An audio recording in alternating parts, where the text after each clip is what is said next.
Well, hello and welcome to FC CYMRU, and welcome, paradoxically, to the end, because it is JD Welsh Cup Final day. It's the end of the day, and we have been intrinsically involved in the whole thing. Very exciting. Oh, hugely proud moment, Al, to be quite honest with you. Always watched the Welsh Cup Final from afar. Today, absolutely intrinsically involved in it, and I've loved it. Loved it. But now, let's take you back to the beginning. And we're going to take you to Getley, into the valleys, and we're going to talk about a Welsh footballing legend. A man that John Charles called his footballing hero, no less. A man called Roy Paul.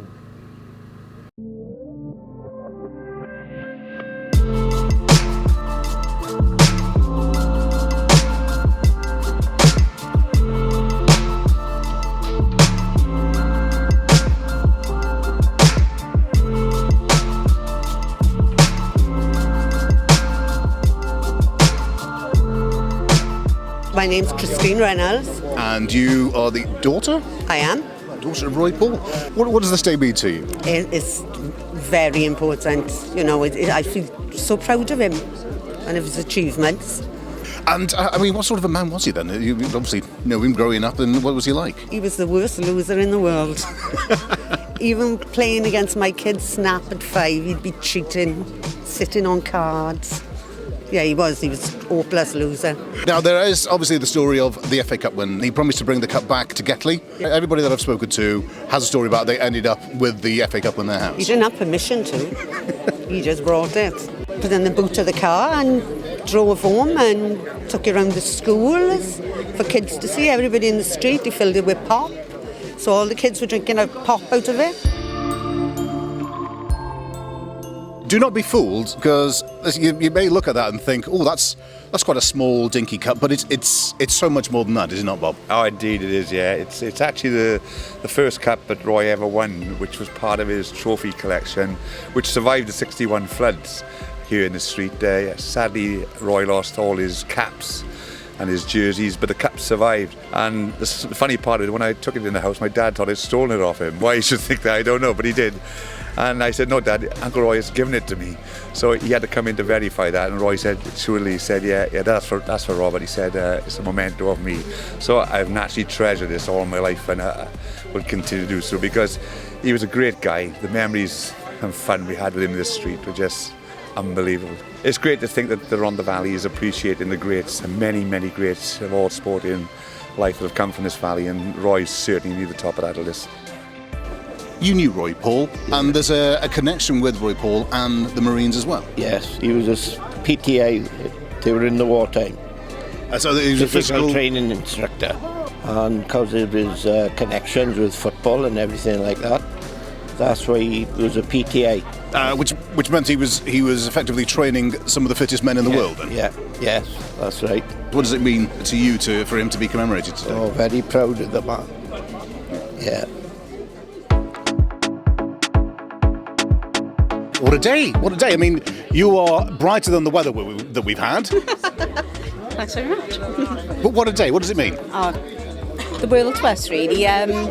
My grandfather was an amazing athlete, brilliant footballer, but he was a fantastic grandfather, you know. So, mind you, he did have one flaw as a grandfather. He would never let us win a game of anything.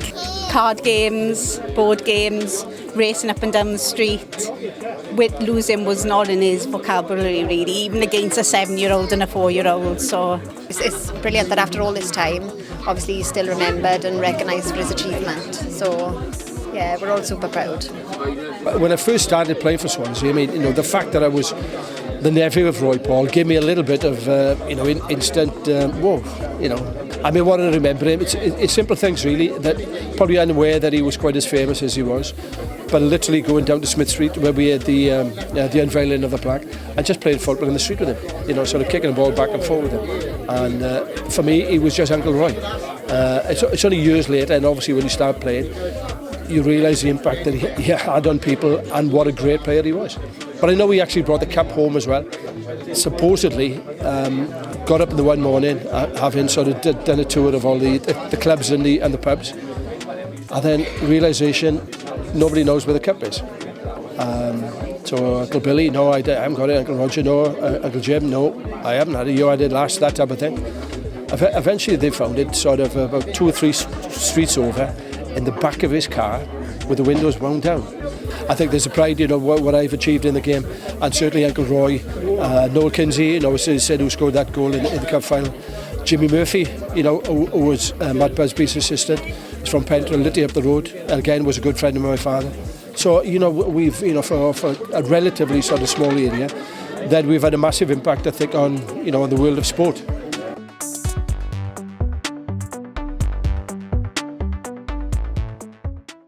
Absolute legend. What a legend. Do you enjoy yourself out there? Oh, I mean, we did get a little bit wet, but it's the Rhondda. He's a legend, and the family were absolutely stunning. So thank you so much, guys, for your hospitality on the day. Yeah. Speaking of hospitality, it's nice here. Oh, do you know what? It's been fantastic, and that's been it's my first visit to the Rock. I loved the stadium. Absolutely fantastic. Stadium, yeah. I love the spread as well. You got a badge. You got your flag. Got to be badge on. This is nice. We could do with having a chat to somebody from Kevin Druids to find out more about how they came up with all this. Yeah, we could. You'll never guess who's turned up. Hugh Griffiths! Come on in. Nice to see you. Wow. Thank you very much for joining us. You're very welcome. Hugh, thank you very much for organising all this, or obviously not you personally, but the club. I think you've done a fantastic job here. Yeah, definitely. I'd like to take all the plaudits myself, but unfortunately I wasn't. Jason Starkey and our chairman have put a lot of this together, and I think it's been a really successful day, and it's just to show how much Kevin Druids has grown as a club to be able to host this and host it so well. I think that's been the key to this event today. Yeah. And tell us a little bit about Kevin Druids and what you guys are doing. Obviously you achieved Europe last season, which was absolutely terrific. This season's been a bit more tricky, but as a club, you seem to be going in the right direction.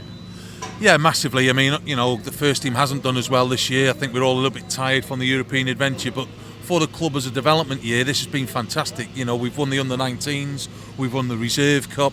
So, behind the scenes, the club is growing, hugely off the field. I mean, I know other clubs are possibly growing a little bit more in certain things, but Kevin Druids are no longer this little club anymore. And, we're starting to be recognised by getting to Europe last year, hosting the Welsh Cup Final this year.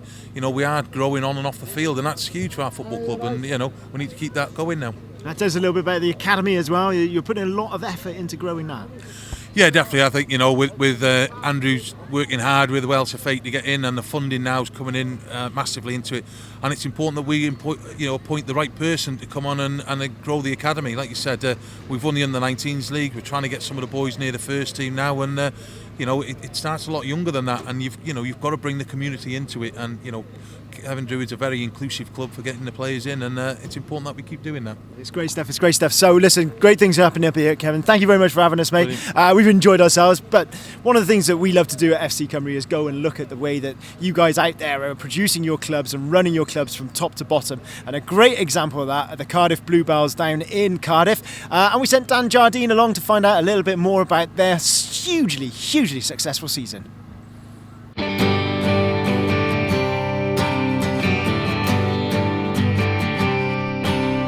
It's a grassroots club, ladies only, and the club is just about providing a platform for the ladies to enjoy their football, improve, and obviously do as well as possible. So we've got 2 senior sides.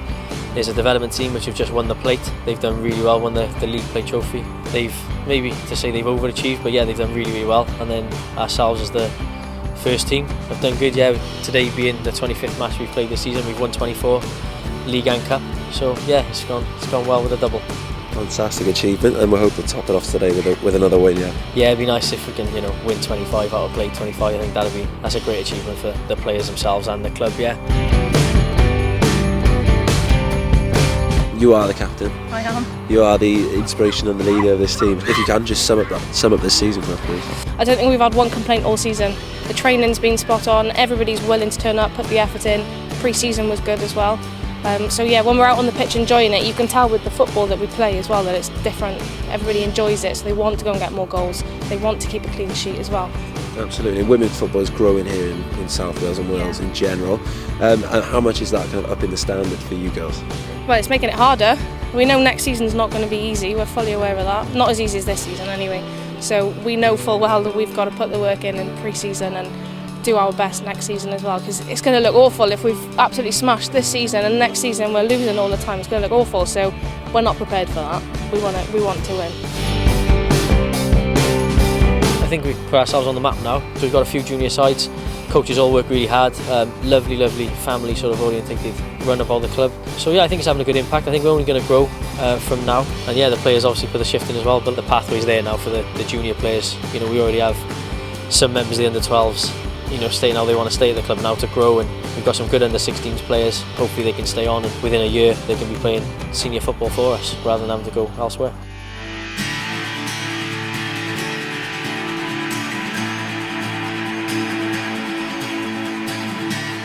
So you are one of the players that's come through from the development team to the first team. How has that been? How has that pathway kind of been for you? It's been good because it's nice to get progression whilst we've been playing as well, and it's quite inclusive as a club. So we play alongside, we train together. We train alongside each other. We often play matches against each other, and the club's so welcoming that the progression between the two teams is really smooth. And all the girls are lovely, so it's been a really smooth transition. Now I'm just here to enjoy my football, and it's a fantastic team to do so. Can you just sum up very quickly for us what it means to play for Cardiff Bluebelles? Well, I don't think I put into it. It means everything to me, because I've never been as happy in a team before, and working with Adam, he's such a phenomenal coach. Like, if you ever got any issues, he's there. If you've got anything about starting and anything you want to learn in the game, he's there. If you're doing wrong, he'll tell you. I can take constructive criticism from him, and that's what you need. And to play for these guys, hopefully I'll finish my career playing for these guys. I couldn't be any happier right now. I can't wait to start the next season with them.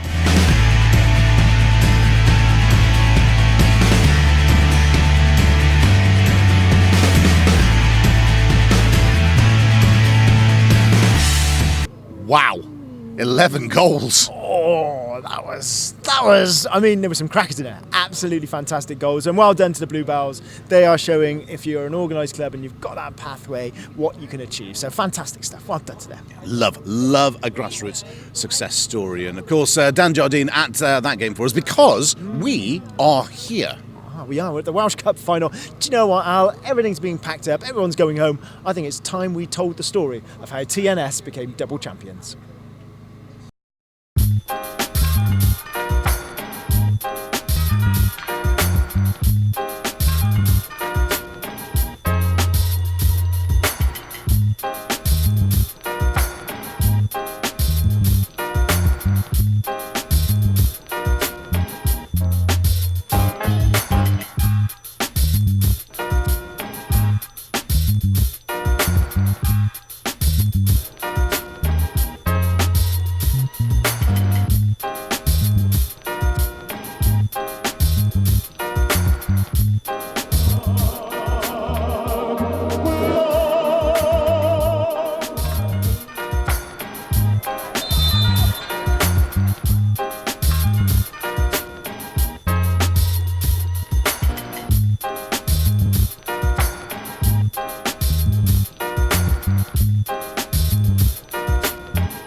And there we are then. That is the story of the JD Welsh Cup Final. Congratulations to the new Saints. Commiserations to Connors Quay. But European football for both sides next season. Yeah, not much of a holiday for either. I think they got a few weeks and then they're back in action in the Europa League and Champions League.